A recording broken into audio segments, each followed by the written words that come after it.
Hello everybody and welcome to this unboxing and first impressions video on the new Bowers and Wilkins PX7.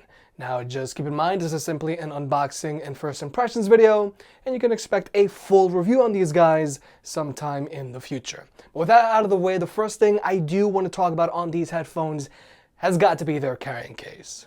Now, the original PX7s, which came out 2 years ago, came included with a quilted carrying pouch.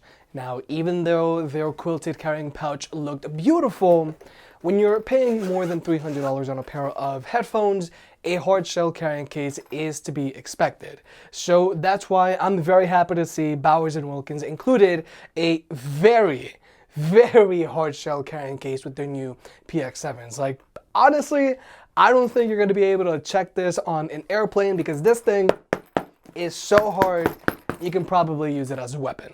But now let's talk about the headphones themselves, because personally I absolutely love how these headphones look and I also really like their build quality. Now just keep in mind these are a pair of $400 headphones, and after reviewing the Sennheiser Momentum 3s and now that I have the PX7s on hand, I'm starting to think that build quality wise the Bose NC700s, which are another pair of $400 headphones, don't keep up with these other $400 headphones build quality wise, because the bill of materials on the Bose NC700s just isn't as impressive as it is on the Sennheiser Momentum 3s, which have real sheepskin leather and a stainless steel headband, or the PX7s, which have these carbon fiber headband, which personally I'm a really big fan of because it looks like forged carbon, which is super popular right now with a whole bunch of Lamborghinis. But what I'm not entirely sure of on the PX7s is their leatherette. I'm not sure if it's synthetic or if it's actual real leather. Because right now that I'm touching it, it doesn't feel as luxurious as the synthetic leatherette found on the Bose NC700s, and it definitely doesn't feel as good as the real sheepskin leather on the Momentum 3s. It kind of feels just a little better than the synthetic leatherette found on the Sony 1000 XM3s, which I've been complaining about for a while now because I just feel that it feels too synthetic, very plasticky. But another thing that I did notice when I first unboxed these headphones is that their ear cups requires a lot of torque to either pivot them or swivel them. And you know, this is very different because with a lot of other headphones, it's very easy to pivot and swivel their ear cups, but that's not the case with these. You really gotta put in some work to flex these ear cups. But now the main question that I do have regarding these headphones has got to be their fit. Now with the original Bowers and Wilkins PX7s, for me, they were a pair of headphones that I really like to admire from afar because I just couldn't wear them because they were so freaking tight. I actually think those headphones and the original Skull Candy Crushers are the main reason why I started saying if these headphones were big hit approved or not, just because the PX7s had a lot of clamping force. So I really do wonder if Bowers and Wilkins learned their lesson, and hopefully these headphones fit better than the PX7s. But without further ado, I'm actually gonna put these on for the first time. Let's see if they're big head approved.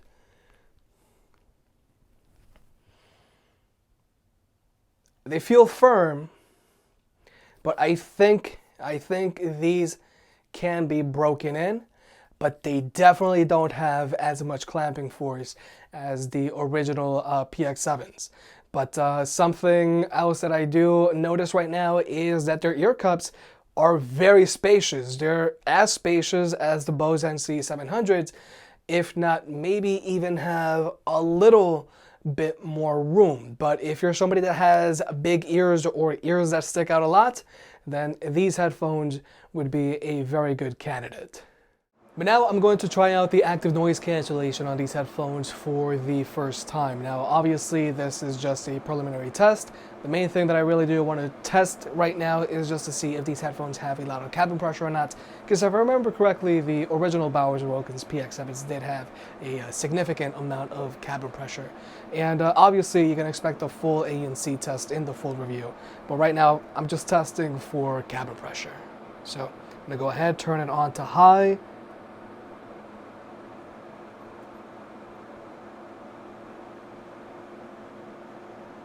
It's a very mild cabin pressure, but easy enough to ignore. Now regarding this AC unit, it's blocking out a good amount of those low frequency sounds, but a higher pitch tone is getting through. But cabin pressure wise, the ANC on these guys isn't too bad.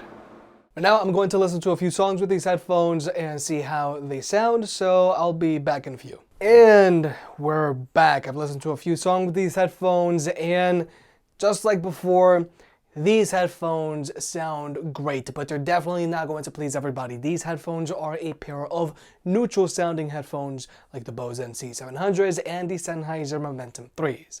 Now, definitely what makes these headphones special is their soundstage. It is very wide, and that's mainly the biggest reason why I liked the original PX7s to begin with. These headphones sound really good, but if you're a bass head, or if you just want to feel your bass, period, then yeah, you gotta stay away from these guys. But if you're somebody that enjoys the clarity, if you're somebody that enjoys soundstage, if you're somebody that enjoys instrument separation, these headphones may be something that you'd be interested in.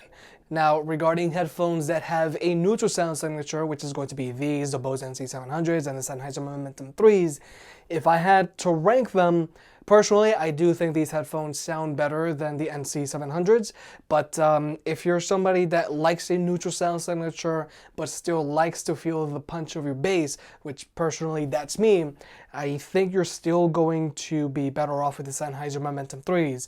But if you're looking for that super wide soundstage, then I think the Bowers and Wilkins are the way to go, because again, you're not going to feel the bass on these headphones, but what makes them special is their soundstage. And you know, I think I just might have to make a $400 headphone versus video, because, you know, the Sennheiser Momentum 3s, NC700s, and these guys do have a lot in common, but they also have a lot of differentiating features. But those have been my first impressions on the new Bowers and Wilkins PX7s. I really appreciate that they now come included with a very hard shell carrying case. I really like how they look, but more importantly, I'm a really big fan of the new carbon fiber headband because it looks like forged carbon, and I kind of like how they fit. Even though they do fit a little tight, I do think these headphones can be broken in, but we'll reserve judgment for the full review to say if these headphones are big head approved or not. But what really makes these headphones stand out is their super wide soundstage. Now, a wide soundstage is what made the original PX7 special, and I think that may be the case here with the new PX7s. But yeah, look out for a full review on these guys sometime next week. If you made it this far, I guess you enjoyed the video, so hit that like button and get subscribed. It helps out more than you realize. If you want to pick another products up mentioned in this video, those will be linked in the description down below, and you can also support the channel by checking out the merch store. But other than that, I'll catch you next time.